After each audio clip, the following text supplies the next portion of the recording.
दोस्तों शुरू करते हैं आज की इंफ्रा न्यूज। पहली खबर जो आ रही है वो हमारे वंदे मेट्रो ट्रेन से रिलेटेड है, जहां पर पहली वंदे मेट्रो ट्रेन अहमदाबाद और भुज के बीच में चलेगी, ऐसी खबर हमें मिली है। और जो किराया होगा वो स्टार्टिंग फ्रॉम ₹30। तो जो एक्सपेक्टेड प्राइसेस हमने सोच रहे थे उससे ये काफी कम प्राइसेस पे लॉन्च होने वाली है। अहमदाबाद से लेके भुज के बीच में जो सर्विसेज है ये लोगों को एक बेटर लोकल ट्रैवल प्रोवाइड कराएगी और होपफुली ये ऐसी कई सारी मेट्रोस बननी है तो दूसरे कई शहरों को ये कनेक्ट करते हुए नजर आएगी।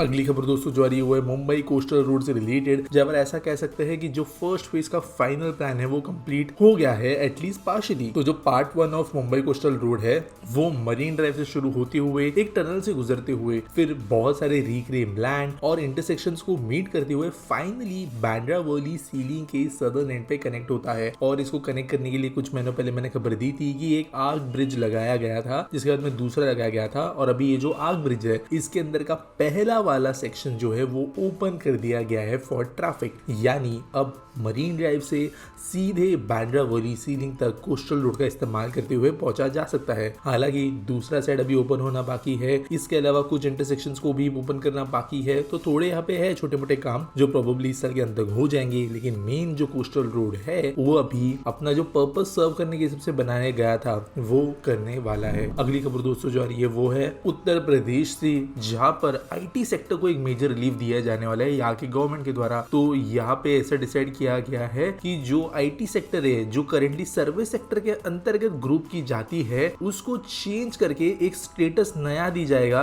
जिसका नाम होगा IT सेक्टर स्टेटस। और यहाँ पर बेसिकली इनको कई फैसिलिटीज दी जाएंगी। अब सर्विस सेक्टर में इंक्लूड होने की वजह से इनको जो है कई चीजें नॉर्मल वाली ही मिलती थी, जो स्पेशल चीजों की इनकी जरूरत थी वो नहीं मिलती थी। तो यहाँ पर 150 kilowatts free electricity industrial rates पे इनको प्रोवाइड किया जाएगा। Data centres, electronics manufacturing, semiconductors, इन कंपनीज पे फोकस करने वालों को भी स्पेशल ट्रीटमेंट दिया जाएगा। और इसकी वजह से उम्मीद ये है कि जो उत्तर प्रदेश की IT एंड टेक्नोलॉजी इंडस्ट्री है वो ग्रो होते हुए नजर आएगी। अगली खबर दोस्तों जो आ रही है वो है ISM, जो कि गवर्नमेंट इनिशिएटिव है under the ministry of electronics and technology. और यहाँ पर इसके कुछ इफेक्ट्स हमें बाहर नजर आ रहे हैं। तो 2021 में जब देश में और दुनिया में सेमीकंडक्टर शॉर्टेज चल रहा था तो उस समय पे जरूरत महसूस हुई कि यहाँ पर बड़े बड़े प्लांट्स बनाने की भी जरूरत है। तकरीबन 3 जो है हमारे देश में भी प्लांट्स बड़े बन रहे हैं सेमीकंडक्टर्स के, जिसमें कुछ तो विद इन फ्यू मंथ्स ही खुलने वाले हैं। लेकिन यहाँ पर इसके साथ साथ अभी इसका अगला जो स्कीम है वो लॉन्च किया जाना है। अश्विनी वैष्णव जो है इन्होंने सेमीकॉन 2 के अंतर्गत कहा है कि वो फोकस करेंगे इकोसिस्टम पार्टनर्स पे, यानी सेमीकंडक्टर वालों को भी जरूरत पड़ती है दूसरी कंपनीज की, तो उन पे फोकस किया जाएगा। इक्विपमेंट मैन्युफैक्चरिंग, फैब्रिकेशन, ATMP या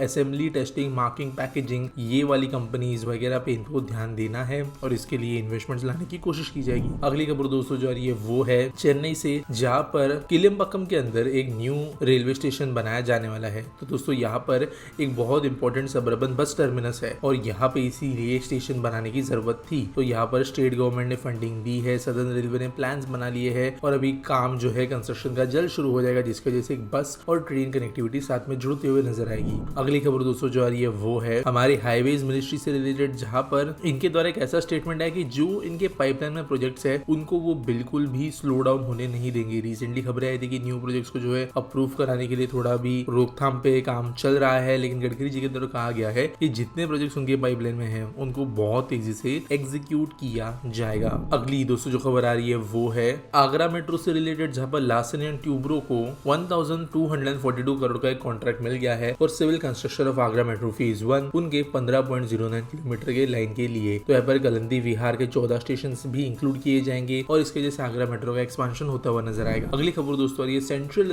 रेलवे के परेल स्टेशन से रिलेटेड, जिसका काम अब हो जाएगा कुछ लॉन्ग डिस्टेंस ट्रेन को संभालना। तो दोस्तों सेंट्रल रेलवे के दोस्तों मुंबई के पास में परेल एक बहुत इंपॉर्टेंट स्टेशन है, बहुत सारे लोग काम करने जाते हैं, लेकिन ये सिर्फ एक लोकल ट्रेन स्टेशन है, लेकिन जमीन यहाँ पे बहुत सारी है। तो यहाँ पे गवर्नमेंट ने डिसाइड किया कि कुछ यहाँ पे वो स्टेशंस बनाएंगे जो कि टर्मिनल प्लेटफॉर्म होंगे और इसके वजह से कुछ लॉन्ग डिस्टेंस ट्रेन को CSMT जाने के बजाय यहीं पर रोका जा सकेगा और CST में जो हैवी ट्रैफिक है वो कंट्रोल होगा। साथ साथ सबअर्बन जो लोकल ट्रेन है उनको भी थोड़ी राहत मिलेगी। अगली खबर दोस्तों ये दिल्ली पुलिस से, जिन्होंने एक बहुत बढ़िया स्कीम लॉन्च की है ऐसे लोगों के लिए जो कि ट्रैफिक वायलेशंस करते हैं। तो यहाँ पर इन्होंने एक स्कीम लॉन्च की है जिसका नाम है ट्रैफिक प्रहारी। और बेसिकली यहाँ पर कोई अगर ट्रैफिक रूल तोड़ता है तो आप रियल टाइम उनको जो है रिपोर्ट कर सकते हो और फाइन के हिसाब से आप अप टू ₹50,000 कमीशन की तरह ओन कर सकते हो। तो यहाँ पर फोटो, वीडियो और जो रेलेवेंट डिटेल्स है वो एक ऐप में एंटर करनी पड़ेगी। जब भी कोई रूल तोड़ेगा तब टाइम, लोकेशन सब डालना पड़ेगा और अकॉर्डिंगली दिल्ली पुलिस जो है वेरीफाई करेगी और फिर हर महीने जो है कैश प्राइसेस ऐसे लोगों को दिए जाएंगे। अगली खबर दोस्तों जो आ रही है वो है तमिलनाडु से, जहाँ पर इनके सीएम गए थे एप्पल, गूगल, माइक्रोसॉफ्ट इनके ऑफिस के अंदर इन्वेस्टमेंट्स लेने के लिए और यहाँ पर साइनिंग हुए है कुछ deals to skill 2 million youngsters in the state in the field of artificial intelligence. तो यहाँ पर बेसिकली ट्रेनिंग स्किल सेंटर्स बनाने की बात हुई है, एआई लैब्स बनाने की बात हुई है। आज के आसपीटी सवाल के बारे में बात करें तो अभिजीत पूछते हैं why doesn't Navi Mumbai which is said to be a planned city with better infrastructure sophistication than Mumbai still doesn't have improved local trains and AC locals that run on western and central lines. We are still stuck with old trains from central line. तो देखो यार, हर train को जो load जो platform पे आता है, उस लाइन पे आता है ना, उसके हिसाब से ट्रेन मिलती है। जो सेंट्रल लाइन है, जो वेस्टर्न लाइन है, उसके कंपैरिजन में हार्बर, ट्रांस हार्बर दोनों लाइंस पे लोड कम है। ये बात सच है कि थाने से लेकर स्पेशली अगर हम बात करें घनसोली वगैरह तक के एरिया या कोपरखेड़ तक के एरिया, तो वो हेविली लोडेड है। लेकिन मोस्टली जो हार्बर लाइन है ना, वो इतनी ज्यादा क्राउडेड नहीं है। अगर आप कभी भी ट्रैवल करते हो हार्बर लाइन में, स्पेशली मैं नवी मुंबई साइड की बात करूँ तो इतना लोडेड नहीं है। तो सेंट्रल रेलवे इसको इतनी प्रायोरिटी नहीं देता। At the same time